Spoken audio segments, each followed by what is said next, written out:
based on the availability of testing? When do you see that happening? You know, Jake, that's a great question. And that's really what I was inferring when I said a rolling reentry. It is not going to be a light switch that we say, okay, it is now June, July, or whatever, click, the light switch goes back on. It's going to be depending where you are in the country, the nature of the outbreak that you've already experienced, and the threat of an outbreak that you may not have experienced. So it's going to having to look at the situation in different parts of the country. Obviously, New York, who went and is going through a terrible ordeal, is going to be very different from Arkansas, and you'll hear from the governor shortly, and very different maybe from some places on the West Coast, like Washington State, which have been successfully able to prevent that big spike. I think it's going to have to be something that is not one size fits all. When do you think it could start?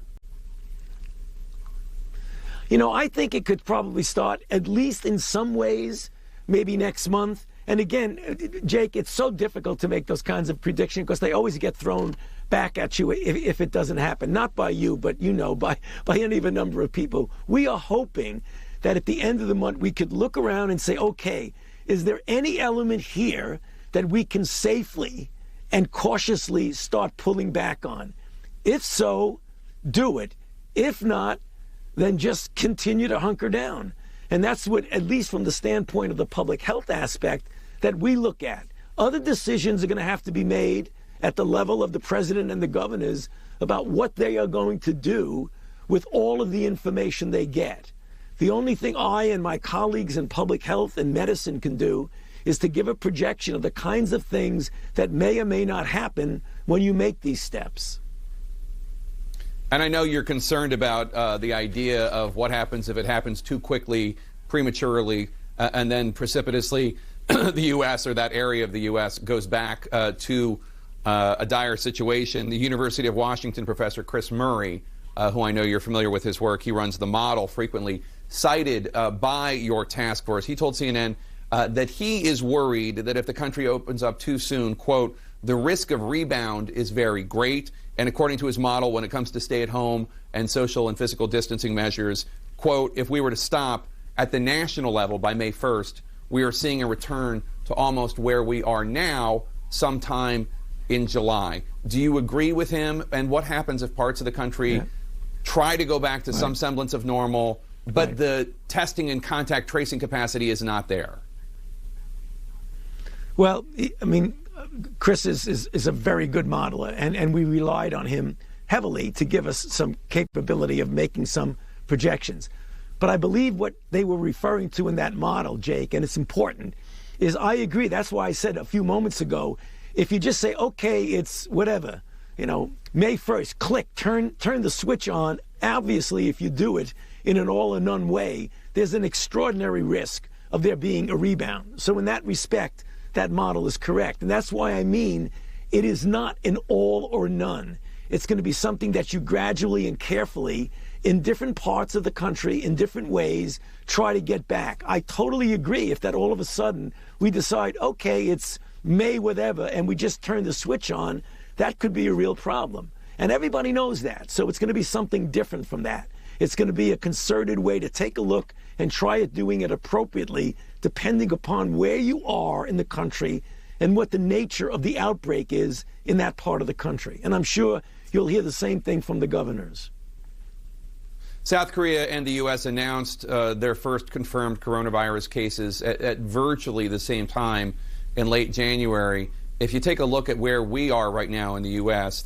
now has 50 times more cases and almost 100 times more fatalities than South Korea. Meanwhile, while the U.S. makes up only about 4.25% of the world's population, the U.S. has 30% of the world's reported coronavirus cases and almost 20% of the reported coronavirus deaths. Sanjay Gupta said this is all because we got started too late in the U.S. Is that right? Do you agree? You know, it isn't as simple as that, Jake. I'm sorry. I mean, to just say this is all happening because we got started too late. Obviously, if you look, could you have done something a little bit earlier? Would have had an impact, obviously. But where we are right now is the result of a number of factors. The size of the country, the heterogeneity of the country. I think it's a little bit unfair to compare us to South Korea, where they had an outbreak in Daegu and they had the capability of immediately, essentially, shutting it off completely in a way that we may not have been able to do in this country. So obviously, it would have been nice if we had a better head start, but I don't think you could say that we are where we are right now because of one factor. It's very complicated, Jake. The New York Times reported yesterday that you and other top officials wanted to recommend social and physical distancing guidelines to President Trump as far back as the third week of February. But the administration didn't announce such guidelines to the American public until March 16th, almost a month later. Why?